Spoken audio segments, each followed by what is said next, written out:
What is up, you wonderful teachers out there? It's Deshaun Johnson, teacher and writer himself, back again with another video. And again, like I said, we're going to make more resource videos in addition to just talking about the state of teaching, whether good or bad. And we're calling this series Still This Activity or Still This Lesson. Today's activity that I want you to steal is how to make a calendar in Google Docs. All right. Why would this be important in terms of an activity for your students? Well, I've been an English teacher and a technology teacher. From what I've known, kids have a really hard time using productivity activities, and this activity is actually a good way to train your students, whatever grade level they're in, elementary all the way to high school. You'll be surprised how we still get TikTok use confused with tech savviness. I talk about that in a video on this channel, but this little activity will teach your students some of the formatting skills, some of the ins, outs, and some of the features of using Google Docs, from, like I said, formatting to layout to how some of the functionality is. So that's the whole purpose of this activity. And also, you're just making a calendar is actually a really creative way to just get them to learn how to use Google Docs in general without having to sit up here and do some sort of long form, teaching them to write some essay or some paper in Google Docs. So we're going to learn how to use Google Docs in a very unique way by doing creative activities, as simple as they are, like making a calendar. So without further ado, let's go ahead and let's get started. You have a choice to make. You can either leave your sheet, you can leave your document as a portrait mode or in landscape. And right now, I'm going to actually show you how to do it in landscape, though, because this is a calendar. I did make this in portrait at one point, but we're going to actually do this and stretch out our document a little bit. So when we go to paper size, unfortunately, they don't allow you to do it custom-wise, all right? So we want to find a size that's going to be, well, it always looks like actually the, oh, nope, here we go, landscape, duh. But with the paper size, it doesn't really give way. You have to find something to where the width in tabloid would probably be your best bet, where the width is just a little bit longer. All right, but you can't customize it, but we'll just go ahead and just go straight landscape. So that's my fault. All right, for the margins, we're going to go ahead and just put 0.5 all the way around. And like I said, you can leave everything just as regular, but we want this to be kind of as wide as we possibly can get it. All right, so the next thing that we're wanting to actually do is we want to go to insert. And then from there, we want to go to table. And for a calendar, we know we're doing 7 days a week. So we're going to do 1, 2, 3, 4, 5, 6, 7 all the way across. And then going down, we want to do actually about, let's see here. Because if we do about, this is about, let's see, 7, 20. We want to go 4 down, actually maybe even 5. So we know that 7 times 5 is 35. I'm going to actually show you the magic in getting rid of the rest of this, because we want to do at least up to 31 days. All right. So let's go ahead and let's insert that. Now we're going to highlight. And if I'm going too fast, just pause wherever appropriate. All right. And just kind of slow it down. You can even slow down the speed of the video if necessary. But I will try to slow down here naturally. But we're going to go ahead and we're going to highlight everything in the cell. And the reason for that is because we want to go ahead and knock out some of the changes we're going to make all at once, instead of having to adjust each and every cell on its own. Now, when you highlight all of this, you can either drag it down and boom, you're going to attack all of your cells when you highlight each one on the inside. So we're going to leave maybe each cell being this size right here. All right. Now, what we're going to do next is we're going to want to number all the way from the beginning. We're not going to put any, well, I guess we could. I probably should have put 6, because maybe we want the top row to actually be the days, like Sunday, Monday, Tuesday, Wednesday, Thursday, Friday, Saturday. So let me go ahead and I will add that in. So when I come down to the bottom right here, I'm going to go to, and this is going to actually bleed over into the next side, so we don't really want that. So let's bring this back up a little bit. Let's bring that back up. And we're going to insert a row below. All right, and then this one right here, we're going to highlight the top. And then we're going to bring that up a little bit right about there. Perfect. And now we're going to enter our days: Sunday, Monday, Tuesday, Wednesday, Thursday, Friday, spelled that wrong too, Saturday. All right, perfect. So we got Monday, Sunday, all the way up until Saturday. Now, we're going to want to do a calendar. We're going to do one. And what I'm going to do next is actually we're going to go ahead and put the numbers in. 4, 5. Okay, perfect. If you noticed, I cut out the part where I was actually entering the numbers to save time, but you're going to basically tab over, all right? You're going to tab to each day. You're going to put the numbers in. Okay, if you do not like the extra space that is here in between your numbers, if you want to make it even closer up here, you could just highlight that number. We'll right click and we'll actually go to table properties, and we could actually adjust the cell padding. All right, within that cell, we hit it down. That makes it go even more to the top. So that way that'll give you a little bit more space here, but I'm not going to worry about that right now. That's just a note if you want to actually just make your calendar, okay? If you want to make your calendar a little bit more spacious within the numbers, but we're not going to worry about that right now. But that's a little tip that I wanted to give you guys right here so you'll know what to do in that standpoint automatically. Now, what we need to do next is we need to go ahead. We have our 31-day calendar right here, but we need to now go ahead and get rid of these little grid. We need to get rid of these lines, all right, because we want to make this as look as much like a calendar that's at the end of its days as much as possible. And when you're doing this is what I was talking about. So already your kids are learned how to like insert a table, make certain like cell adjustments all at once.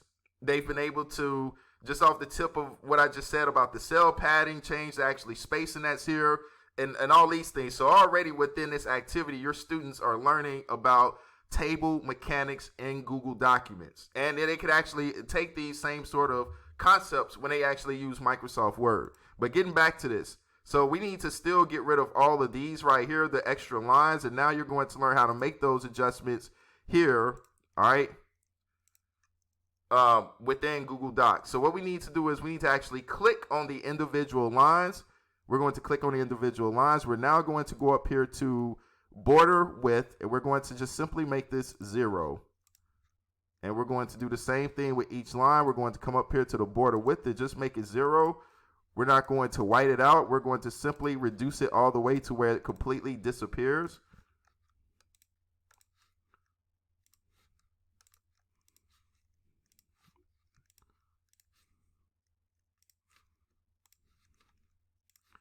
All right, and perfect. So you see that the actual cell is actually still there, but that's okay because we're not going to touch it. We want to do that for the appearance of our calendar, okay? So if you want to change and adjust any colors within this calendar, what you can actually do is you can actually click on the actual cell that you're on, and you want to go to the fill, not the highlight. We're not going to highlight color. We're going to fill because we're going to, or background color, because we're going to actually put color within the cell itself. So if I wanted to make this Sunday color yellow, and I wanted to make this Monday like a darker blue, all right, if you notice my text, my font is still black, so I want to make that white. So I'm going to go ahead and make this a white color, all right. And I want to make this a darker red. This can actually stay black, or we can make it white because it's a darker color. I think you can kind of get the point here, though, so we're going to make that white. So I'm going to also fill this with a purple. We'll make our text white. All right, perfect. And then we're going to make these some lighter colors so we can just kind of keep this black. Keep the rest of this black. We'll make that lighter. Okay, and then Saturday, we'll make a Saturday like a little, well, make it a darker red. We'll make it a darker red there. All right, perfect. So now we've given ourselves some multi-rainbow colors here, okay? And we're going to leave our calendar just as plain as it is. But if you want to let your students get creative with it, they could actually do fill colors on it. They could, put text. We're going to actually insert one image.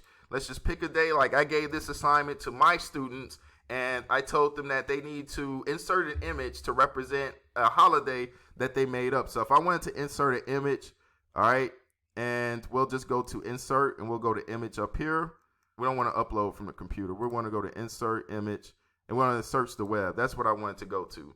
So over here, a little bar is going to pop up, and I'm just going to put some apple pie. Let's just put some homemade apple pie into this. And we'll put that in there. So I'm going to go to insert. And there we go. We got our nice little apple pie here within our calendar. So in this activity, a very simple activity, you can get very creative with the students. For some kids, you're probably going to have to slow down and just break each step down to one at a time and just give a step, walk around your classroom, make sure that they're good doing it. Give a step, walk around the classroom, make sure that they're good doing it, or give the students this video and just have them go ahead and do some self-teaching on their own self-learning. They can self-guide themselves with this video, but they've learned how to put in a table. They learned how to format a table. They learned how to adjust the borders. All right, if you want to make the borders even thicker, we can highlight one and we could just go to border width here. We can make it like super thick, even though it just stands out. But if they wanted to get creative, they could do that. If they wanted to add color to their borders, they go over into the border color and just make it red. They could probably do that too. All right. One of the things that they won't be able to do though is they won't be able to just highlight, at least not that I'm aware of, but they'll have to go to each individual border if they can figure out. Actually, nope, if I hold command, that's not going to work. Let me see if I hold shift. Okay, so they can highlight multiple borders by holding the shift key. All right, if they wanted to change the colors on all these borders all at once, they will hold the shift key. All right, highlight and click on that border. And let's say if they wanted to make that border color like something different, like an orange, voila, all those borders there are going to be orange. So they learned how to make adjustments to color.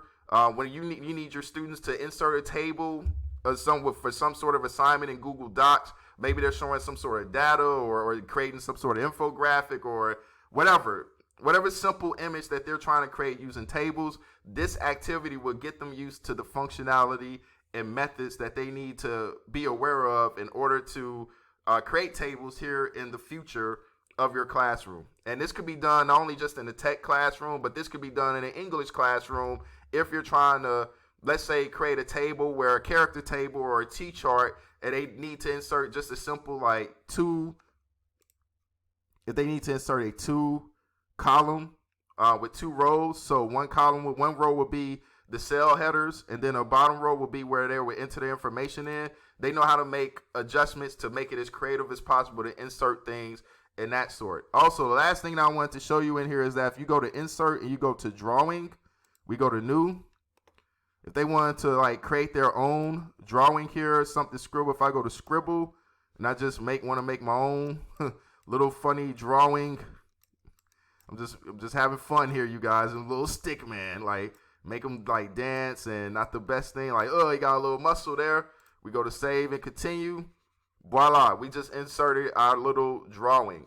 So they're learning. We're hitting on multiple learning schemas, I guess we could say. We're hitting on multiple aspects, killing multiple birds with one stone through this activity. And I think my students have had a blast with it in terms of learning how to insert tables without it just being ham-fisted for core content related purposes and being able to target multiple things all at once. So when it's time to do more serious assignments, they have the understanding of using tables in Google Docs in order to do so.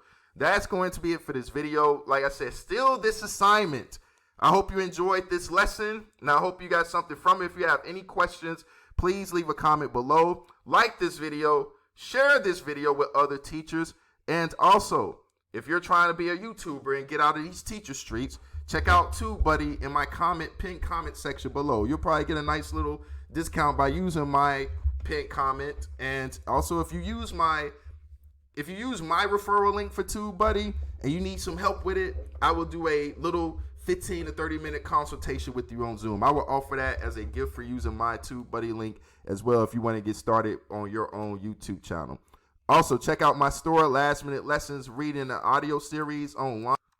There we go. If we go to, what is it? Teachers Pay Teachers. We go to Teachers Pay Teachers. There we go. It's already here.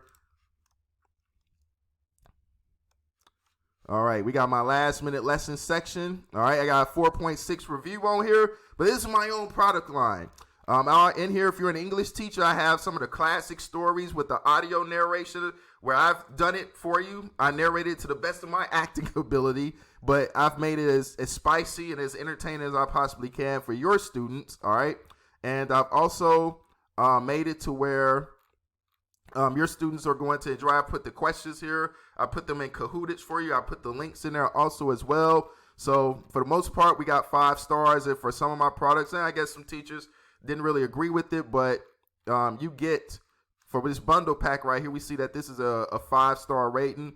But yeah, you'll get all of that package for you for your convenience. So that way you don't have to worry about setting up any lessons or anything like that. Thank you guys for watching Still This Activity, and I will see y'all in the next one.